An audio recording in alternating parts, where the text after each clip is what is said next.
नमस्कार मंडळी, पल्लवीज क्रिएशनमध्ये तुमचं खूप खूप स्वागत आहे. तर बाप्पांचे आगमन लवकरच होणार आहे, तर प्रत्येक घरामध्ये बाप्पांच्या आवडीचे मोदक तर बनले जातात. तर आज आपण तांदळाची पिठी किंवा तांदळाचा वापर न करता अगदी झटपट असे पांढरे शुभ्र मोदक बनवणार आहोत. तेही उकडीचे अतिशय मऊसूत बनले जातात आणि अगदी झटपट बनले जातात. चला तर मग रेसिपीला सुरुवात करूया. तर सुरुवातीला एका पॅनमध्ये 1.5 वाटी दूध घ्यायचं आहे सुरुवातीला आपल्याला, आणि एक उकळी आली की वरून 1 चमचा तूप आणि थोडंसं चवीनुसार मीठ टाकून घ्यायचं आहे. नाही टाकलं तरी चालेल. आणि पाऊण वाटी इथे मी बारीक रवा घेतलेला आहे, तो टाकून घेऊयात. तर थोडा थोडा करून टाकायचा आपल्याला रवा, एकदम नाही टाकायचं नाहीतर गाठी होतात. किंवा तुम्ही असं गॅस बारीक केला तरी चालेल सुरुवातीला असं रवा टाकत असताना, आणि नंतर गॅस चालू करून असं एकजीव करून घ्यायचं आपल्याला या पद्धतीने. आणि अगदी झटपट रवा असा मिक्स होतो, जास्त वेळ लागत नाही आणि जास्त असं परतायची सुद्धा आपल्याला गरज पडत नाही. तर आता छान असं एकजीव करून घ्यायचं आपल्याला आणि थोडं थोडं तूप टाकून रवा छान असा मऊसूत करून घ्यायचा या पद्धतीने. जास्त वेळ लागत नाही आणि ते मी अगदी अचूक प्रमाण दिलेलं आहे दुधाचं आणि रव्याचं. किंवा असं थोडंफार दूध कमी जास्त जरी झालं तरी आपला रवा छान असा मऊसूत बनून तयार होतो.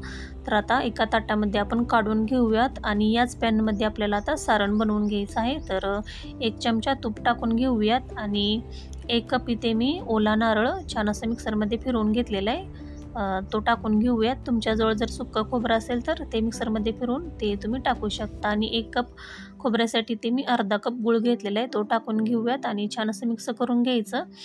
आणि ओलसरपणा छान असं जाईपर्यंत आपल्याला परतून घ्यायचं आहे या पद्धतीने. गुळाचं पाणी आटलं की आपल्याला गॅस बंद करायचा आहे. जास्त वेळ परतलं की आपलं सारण असं जास्त कडक बनलं जातं. तर आता काढून घेऊयात आपण एका ताटामध्ये. आणि आता थोडंसं पीठ आपलं नरम झालेलं आहे, तर आता आपण पीठ छान असं चुरून घ्यायचं आहे. जास्त वेळ लागत नाही, तांदळाचं पीठ चुरण्यासाठी थोडा जास्त वेळ लागतो. हे अगदी 5 मिनिटात चुरून तयार होतं आणि मऊसूत बनून तयार होतं. तुम्हाला जळूनही धावते. तर पीठ आपले किती छान असं मऊसूत बनलेलं आहे आणि गोळी करूनही धावते तुम्हाला. अगदी मऊसूत बनत आहे, क्रॅक वगैरे अजिबात जात नाही. तर मोदकाच्या चाळणीला आता थोडंसं तूप किंवा तेल लावून घ्यायचं, त्यामुळे मोदक आपले खाली चिटकले जात नाहीत. आणि आता सारणही थंड झालेलं आहे, तर आता आपण मोदक करून घेऊयात. तर छोटीशी अशी गोळी करून घ्यायची, जास्त मोठी किंवा जास्त अशी बारीकी करायची नाही. आणि आता छान अशी मऊसूत करून घ्यायची आणि या पद्धतीने आपल्याला अशी बारीक करून घ्यायची आहे. हे पण तुम्हाला जळूनही धावते. अगदी आपल्याला तूप किंवा तेलसुद्धा लावायची गरज पडत नाही. आणि अशा पाकळ्या करून घ्यायच्या या पद्धतीने. दोन्ही बोटाच्या मध्ये असं आपल्याला पीठ घ्यायचं आहे अंगठ्याच्या शेजारच्या, आणि छान अशा आपल्या पाकळ्या पडल्या जातात. तर हे या पद्धतीने सर्व बाजूनी पाडून घ्यायच्या. आणि आता यामध्ये आपल्याला सारण भरून घ्यायचं आहे. सारण तुम्ही थोडंफार कमी जास्त किंवा आवडीनुसार जास्तही भरू शकता. तरी ते मी असं फुल भरलेलं आहे सारण. जेवढा मोदक आपण गच्च भरेलं सारण तेवढंच आपलं मोदक खायला चविष्ट लागतात. आणि सर्व बाजूने थोड्याशा पाकळ्या अशा व्यवस्थित दुमडून घ्यायच्या. तर 2 मोदक मी याच पद्धतीने असं करून घेतलेले आहेत. तर आता तेल लावलेल्या मोदकाच्या चाळणीमध्ये ठेवून देऊयात. तर तुम्हाला अजून एक मोदक करून दावते जळूनही. तर हे या पद्धतीने अशा पाकळ्या करून घ्यायच्या, सारण भरायचं आणि अलगद हाताने आपल्याला सर्व बाजूनी पाकळ्या व्यवस्थित पॅक करून घ्यायच्या आहेत. थोडंफार असं पाकळ्या दुमडल्या तर हाताने आपल्याला असं पाकळ्या असं खोलून घ्यायचे या पद्धतीने. आणि आता सर्व मोदक आपण याच पद्धतीने करून घेऊयात. तर मी सर्व मोदक करून घेतलेले आहेत.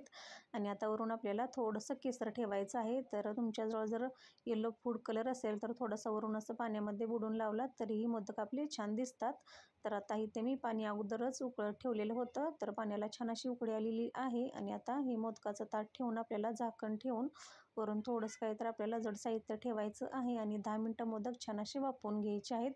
तर 10 मिनटं झालेली आहेत आणि तुम्ही मोदक पाहू शकता की ते आपले मऊसूत बनलेले आहेत. तर हाताला अजिबात चिटकत नाहीत. तर आता हे मोदक आपण काढून घेऊयात. तर थोडेसे गरम आहेत सुरुवातीला, त्यामुळे मी असं उलटण्याच्या साहाय्यानं काढून घेत आहे. थोडंसं थंड झालं की लगेच हाताने सुद्धा मोदक निघतात. तर अजिबात मोदक आपले खाली वगैरे चिटकलेले नाही आहेत आणि तुम्हाला जळूनही धावते.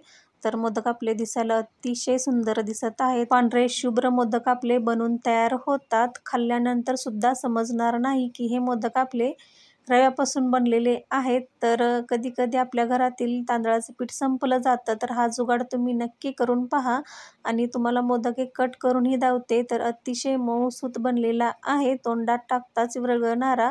तर या गणेश चतुर्थीला या पद्धतीने हे उकडीचे मोदक तुम्ही नक्की ट्राय करा, सर्वांना खूप आवडतील आणि बाप्पाही नक्की खुश होतील. हो, आणि मी बनवलेला आजचा व्हिडिओ तुम्हाला थोडा जरी हेल्पफुल वाटला तर तुमच्या फ्रेंड्स अँड फॅमिली बरोबर नक्की शेअर करा. चॅनेलवर नवीन असाल तर सबस्क्राईब करायला विसरू नका.